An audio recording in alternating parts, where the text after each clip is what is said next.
প্রিয় ভাইয়েরা, আমরা এখানে যারা হাফেজে কোরআন হয়েছে, কোরআনকে আমাদের অন্তরে ধারণ করেছে, এই কোরআনের জিনিসগুলো আমরা নিজেরা যেমন উপলব্ধি করার চেষ্টা করব, মানুষদের কাছে এই কোরআনের বাণীগুলো পৌঁছে দেওয়ার জন্য সর্বোচ্চ চেষ্টা করব ইনশাআল্লাহ। পারবো না? যদি এই আয়াতগুলো আমরা নিজেরা তেলাওয়াত করি, পড়ি, আর মানুষদেরকে বুঝায় না বলি, তাহলে আল্লাহ রাব্বুল আলামিন বলছেন আল্লাহ কিয়ামতের ময়দানে তাদের দিকে তাকাবেন না, তাদেরকে তিনি পরিশুদ্ধ করবেন না, তাদের সাথে আল্লাহ রাব্বুল আলামিন কথাও বলবেন না। সুতরাং কোরআন শরীফের এই আয়াতগুলো আমাদের কাছে এসেছে, আল্লাহ রাব্বুল আলামিন আমাদেরকে নিয়ামতপূর্ণ করেছেন, আমরা যেন সেই বাণীগুলো মানুষের কাছে পৌঁছে দিতে পারি। সূরা বাকারার মধ্যে আল্লাহ রাব্বুল আলামিন বলছেন, দেখেন, ইন্নাল্লাযীনা ইয়াকতুমুনা মা আনজালাল্লাহু মিনাল কিতাব ওয়া ইয়াশতারুনা বিহি সামানান কলিলা উলাইকা মা ইয়াকুলুনা ফি বুতুনহিম ইল্লান নার ওয়া লা ইউকাল্লিমুহুমুল্লাহ ইয়াওমাল কিয়ামাহ। স্পষ্টভাবে আল্লাহ রাব্বুল আলামিনের বক্তব্য যে ইন্নাল্লাযীনা ইয়াকতুমুনা মা আনজালাল্লাহ, নিঃসন্দেহে আল্লাহ রাব্বুল আলামিন যা বান্দার উপরে অবতীর্ণ করেছে এগুলো যারা গোপন করে রাখে, মিনাল কিতাব, কিতাবের মধ্যে যা আল্লাহ বর্ণনা করেছেন এগুলো যারা গোপন করে রাখে, নিজেদের মধ্যে রাখে, শুধু তেলাওয়াত করে করে সময় ব্যয় করে ফেলছে, অন্য কোনো কাজ এই কিতাব দিয়ে করছে না, তাদের ব্যাপারে বলছে এরা মূলত গোপন করে রাখে আল্লাহর এই কিতাবগুলো। এরপরে বলছে ওয়ায়াশতারুনা বিহি সামানান কলিলা, আর এই কিতাবকে তারা স্বল্প মূল্যে বিক্রি করে ফেলে, অর্থাৎ এই কিতাবের বিনিময়ে উদারপূর্তি করে, ভালো খায়, সুন্দরভাবে জীবন যাপন করে। কিন্তু এই কিতাব ধারণ করতে গিয়ে যে নবী, সাহাবা আজমাইন, আইম্মায়ে মুজতাহিদিন এবং সালফে সালেহিনরা জীবন দিয়েছে, সেই ধারে দরবেশেও তারা যায় না। আল্লাহ রাব্বুল আলামিন বলছেন উলাইকা মা ইয়াকুলুনা ফি বুতুনিহিম ইল্লান নার, তারা তাদের পেটের মধ্যে আগুন ছাড়া আর কিছুই ভরে না। এই কিতাবকে যারা বিক্রি করে, এটার মাধ্যমে কিছু উৎকুচ গ্রহণ করে, এগুলো দিয়ে সল্লে আলা সাইয়্যিদিনা মুহাম্মদ এগুলো বলে বলে শুধুমাত্র হাত তুলে সস্তা চোখের পানি ফেলে কাফের মুশরিকদেরকেও যারা জান্নাতে পাঠানোর জন্য এজেন্ডা গ্রহণ করে, এদেরকে বলছেন যে দুই একটা দোয়া দুরূদ পড়ে কিছু টাকা অর্থ গ্রহণ, হাদিয়া গ্রহণ করার জন্য কোরআনের কোনো আগমন হয় নাই, এটা রাসূলের যুগে এরকম ছিল না। সুতরাং তারা তাদের পেটে আগুন ছাড়া আর কিছুই বলল না। এরপরে আল্লাহ বলছেন, আল্লাহ রাব্বুল আলামিন ওয়ালা ইউকাল্লিমুহুমুল্লাহু ইয়াওমাল কিয়ামাহ ওয়ালা ইউযাক্কিহিম, কিয়ামতের ময়দানে আল্লাহ তাদের সাথে কথা বলবেন না। দ্বিতীয় হচ্ছে তাদেরকে আল্লাহ পরিশুদ্ধও করবেন না। ওয়ালাহুম আযাবুন আলীম, আর তাদের জন্য রয়েছে যন্ত্রণাদায়ক শাস্তি সেদিন। আল্লাহ বলছেন উলাইকাল্লাযীনা ইশতারাউ যালালাতা বিল হুদা, তারা হচ্ছে হেদায়েতের বিনিময়ে, দালালাতা বিল হুদা, হেদায়েতের বিনিময়ে গোমরাহিকে তারা ক্রয় করে নিল। আযাবু বিল মাগফিরাহ, ক্ষমার বিনিময়ে আযাবকে তারা ক্রয় করে নিল। আল্লাহ রাব্বুল আলামিন বলছেন এদের কিয়ামতের ময়দানে যে লাঞ্ছনা গঞ্জনা আল্লাহ রাব্বুল আলামিন দান করবেন, তা থেকে তাদেরকে বিরত রাখার মতো কোনো শক্তি আর সেদিন অবশিষ্ট থাকবে না। এজন্য আমাদেরকে কোরআন, যেটা আমরা নিজেদের মধ্যে নিতে পেরেছি, আল্লাহ অনুগ্রহ করেছে আমাদেরকে হাফেজ হওয়ার জন্য, এত বড় কিতাব মুখস্থ রাখা এটা চারটিখানি কথা না, এটা কোরআনের একটা অন্যতম মুজিজা। সুতরাং সেটাকে যেন ধারণ করে মানুষের কাছে আমি পৌঁছে দিতে পারি। এই কিতাব কোন কবিতার বই না যে একেবারে ধারাবাহিক ভাবে ধরে ধরে ধরে ধরে পড়ে গেলাম, কেউ কিছু বুঝলো আর না বুঝলো। রমাদান মাসে মুসল্লির তো অভাব হয় না, মসজিদে 4 তলা 5 তলা পর্যন্ত মুসল্লি তেলাওয়াত করে যাচ্ছে। বাঙালি তেলাওয়াতের মধ্যে ব্যবসা বাণিজ্যের হিসাব কিতাব সবকিছু শেষ করা যায়, কিন্তু কিতাবের মধ্যে যে কি বলা হয়েছে এটা নিয়ে তারা একবার চিন্তাও করে না, কারণ কোরআনের শিক্ষাটা নাই। এরকম তেলাওয়াত শুনে কোনো ফায়দা আছে কিনা? এই সমাজে 50 বছর ধরে এরকম ঘরে ঘরে রাস্তায় রাস্তায় মোড়ে মোড়ে যদি মাইক বাজায় কোরআন তেলাওয়াত শোনানো হয়, কোনো পরিবর্তন এ জাতির হবে না। এই জাতির পরিবর্তন হবে কোরআনে কি বলা হয়েছে সেগুলোর ইমপ্লিমেন্টেশনের জন্য। কোরআন কোনো কবিতার গ্রন্থ নয়, কোনো কাব্য চর্চার জন্য আল্লাহ রাব্বুল আলামিন এই কোরআনকে নাজিল করেন নাই। আল্লাহ রাব্বুল আলামিন সেটা বলছেন সূরা ইয়াসিনের মধ্যে 69-70 নম্বর আয়াতে, আপনারা জানেন আল্লাহ বলছেন ওমা আল্লামনাহু শি'রা ওমা ইয়ামবাগি লা, আমি আমার নবীকে কোনো শের শিক্ষা দেই নাই, কোনো কাব্য চর্চা শিক্ষা দেই নাই, এবং নবীদের জন্য এটা শোভনীয় নয় যে সে ওই কাব্য চর্চা করবে। ইন হুয়া ইল্লা যিকরুন ওয়া কুরআনুম মুবিন, বরং এটা হচ্ছে সুস্পষ্ট বার্তা আল্লাহ রাব্বুল আলামিনের পক্ষ থেকে, মুবিন স্পষ্ট বার্তা আল্লাহর পক্ষ থেকে আল্লাহ রাব্বুল আলামিন দিয়েছেন। লিউনযিরা মান কানা হাইয়্যান ওয়া ইয়াহিক্কাল কওল, আল্লাহ বলছেন যাতে এই কিতাবের মাধ্যমে তুমি মানুষদেরকে সতর্ক করতে পারো এবং তুমি সত্য কথাগুলো মানুষের কাছে পৌঁছে দিতে পারো, এই কাফেরদের উপরে এই কিতাবকে যেন বিজয়ী করতে পারে। এজন্য এই কিতাবকে অবতীর্ণ করা হয়েছে, কাব্য চর্চা করার জন্য, মিলিয়ে মিলিয়ে চর্চা করার জন্য শুধুমাত্র এই কিতাবের আগমন হয়নি। তেলাওয়াত করলে সওয়াব হয়, একটা আয়াত তেলাওয়াত করলে সওয়াব হবে, একটা অক্ষর তেলাওয়াত করলে সওয়াব হবে, এটা নো ডাউট, কিন্তু এই সওয়াব হাসিলের জন্য তো কিতাবের অবতীর্ণ হয় নাই।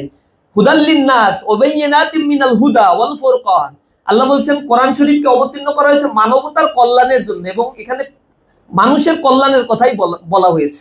এবং যে কোরআন পড়ে, who can justify what's the right and what's wrong, segregation করতে পারে যে ভালো এবং মন্দের মধ্যে একটা ক্রিস্টাল ক্লিয়ার একটা রেখা কোরআন টেনে দেয়।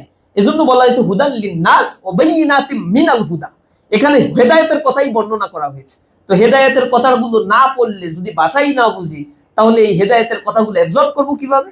তেলাওয়াতের মধ্য দিয়ে কখনোই এই জিনিসগুলো আয়ত্ত করা যায় না। এই জন্য কোরআনের ভাষা শিখতে হবে, অর্থ সহ বুঝতে হবে, জীবনে এটা আমল করতে হবে, মানুষের কাছে এটা পৌঁছানোর জন্য চেষ্টা করতে হবে। আল্লাহ আমাদেরকে হাফেজে কোরআন বানিয়েছেন, এখন আমাদের রেসপন্সিবিলিটিটা অন্যের তুলনায় অনেক বেশি। রিজিকের পেছনে ছুটে সময় নষ্ট করা আমাদের কাজ নয়, রিজিক আমাদের পেছনে ছুটবে, কারণ আল্লাহ রব্বুল আলামিন আমার রিজিকের দায়িত্ব গ্রহণ করেছেন। আল্লাহকে যখন আমি রব হিসেবে গ্রহণ করে নিয়েছি, বলি না আলহামদুলিল্লাহি রব্বিল আলামিন, আমার রব হচ্ছে কে? আল্লাহ, আমি যার প্রশংসা করছি সেই রবের বর্ণনা আল্লাহ দিচ্ছেন। আর রহমান আর রহিম, তোমার রব হচ্ছে দয়ালু দয়াময়। প্রথম আয়াতের সাবস্টিটিউশন হচ্ছে এই আয়াতটা। আল্লাহ বলছেন তোমার রবের পরিচয় হচ্ছে তিনি দয়ালু দয়ামান।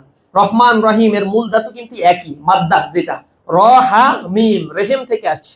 কোরআনে এই রেহেম শব্দ ব্যবহার করা হয়েছে, আল্লাযী তাসআলুনা বিহি ওয়াল আরহাম।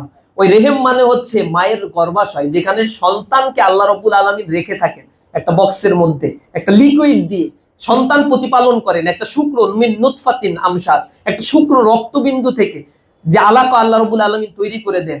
ফাকিসাউনাল ইযামা লাহমা সুম্মা আনশানাহু খালকান আখর ফাতাবারাকাল্লাহু আহসানুল খালিকিন। আল্লাহ যে এই যে উত্তম ভাবে যে মানুষকে আল্লাহ রাব্বুল আলামিন মায়ের পেটের মধ্যে যে সংরক্ষিত জায়গায় আল্লাহ রাব্বুল আলামিন প্রতিস্থাপন করেন, এটাকে রেহেম বলা হয়, এই সংরক্ষিত জায়গা। ওই রেহেম থেকে রহমান শব্দগুলো আসছে। তো রেহেম মানে হচ্ছে মায়ের গর্ভাশয়ের মধ্যে যখন সন্তান থাকে, তার রিজিকের দায়িত্ব কে গ্রহণ করে? পাইপ দিয়ে কি এই দুনিয়ার কোনো খাদ্য সেখানে ঢুকাইতে হয়? কোনো নার্ভ দিয়ে, অন্য কোনো সংযোগ দিয়ে কি রক্ত প্রবাহ সচালিত রাখতে হয়? ওইখানে কিডনি প্রতিস্থাপন করার জন্য অপারেশন থিয়েটারে যাইতে হয়, যে মায়ের পেটের মধ্যে একটা সন্তান আসছে, এবার কিডনি লাগাও, চোখ লাগাও, দাঁত লাগাও, কান লাগাও, চুল লাগাও, হরমোন ঢুকাও, এখানে নার্ভ প্রতিস্থাপন করো না। তোমার কোনো রিকোয়েস্ট ছাড়াই অটোমেটিক্যালি আল্লাহ রাব্বুল আলামিন এটা তৈরি করে ফেলছেন।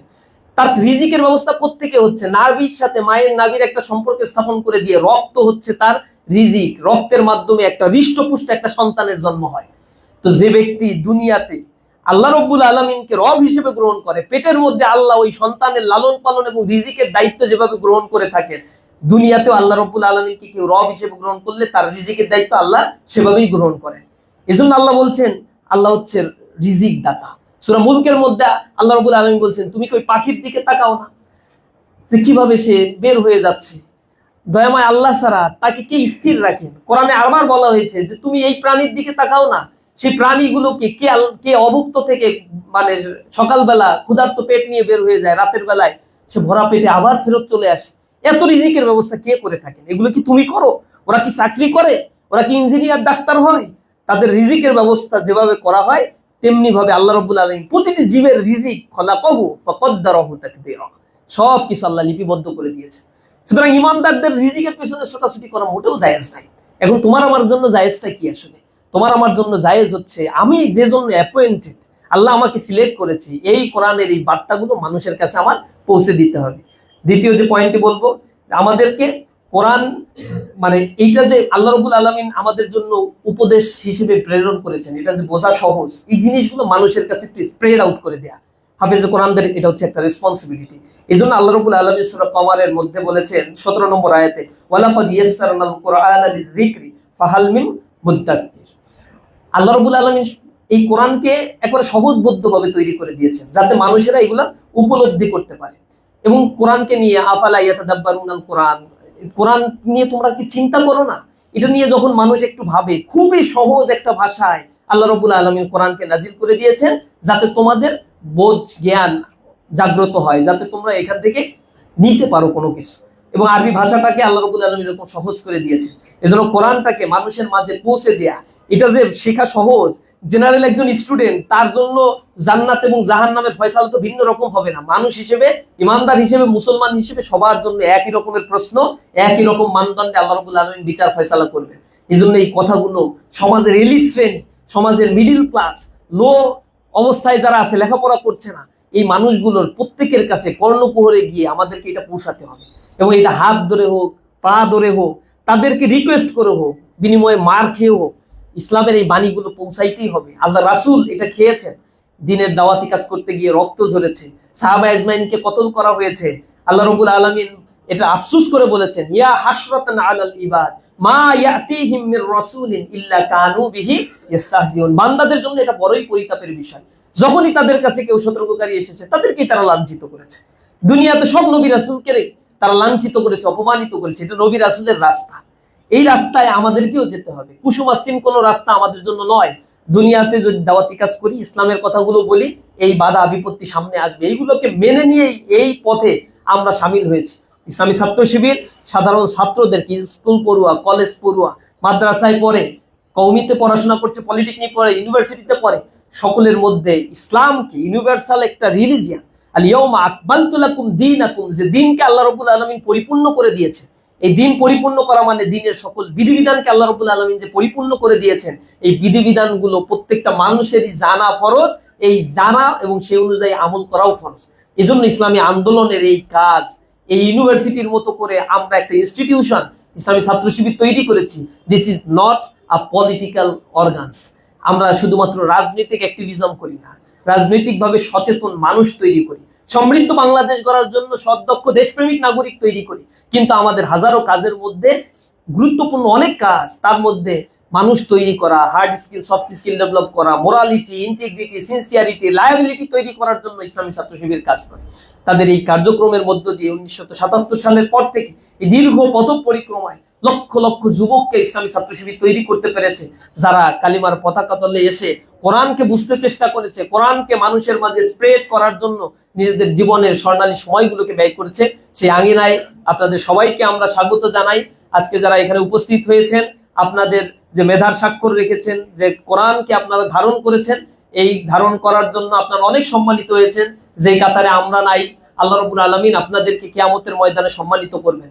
এই কোরআন দিয়েই মানুষের বিচার ফয়সালা হবে। সুতরাং এই কোরআন যার কাছে থাকবে, হাদিসের মধ্যে তো আসছে আল্লাহ জান্নাতে ছেড়ে দিয়ে বলবেন তেলাওয়াত করতে থাকো, যত দূর যেতে পারবা তত দূর তোমার। এই ফায়দা তো আপনারাই নিতে পারবেন, গয়রে হাফেজরা তো এটা নিতে পারবে না। আল্লাহ রাব্বুল আলামিন এমন মর্যাদাবান আপনাদেরকে করেছে, এই মর্যাদায় আসীন হওয়ার মধ্য দিয়ে আমরা যেন নিজেদের জায়গাগুলো নিজেরা পরিশীলিত করতে পারি। আল্লাহ রাব্বুল আলামিন আমাদেরকে সেই তৌফিক দান করুন। কেন্দ্রীয় সংগঠনের পক্ষ থেকে আপনাদেরকে আবারও অভিনন্দন, মোবারকবাদ জানিয়ে আমার কথা শেষ করছি। হাযা মা ইনদি ওয়া ইলমু ইনদাল্লাহ আলাইহি তাওয়াক্কালতু ওয়া ইলাইহি মুনীব। আসসালামু আলাইকুম ওয়া রাহমাতুল্লাহি ওয়া বারাকাতুহু।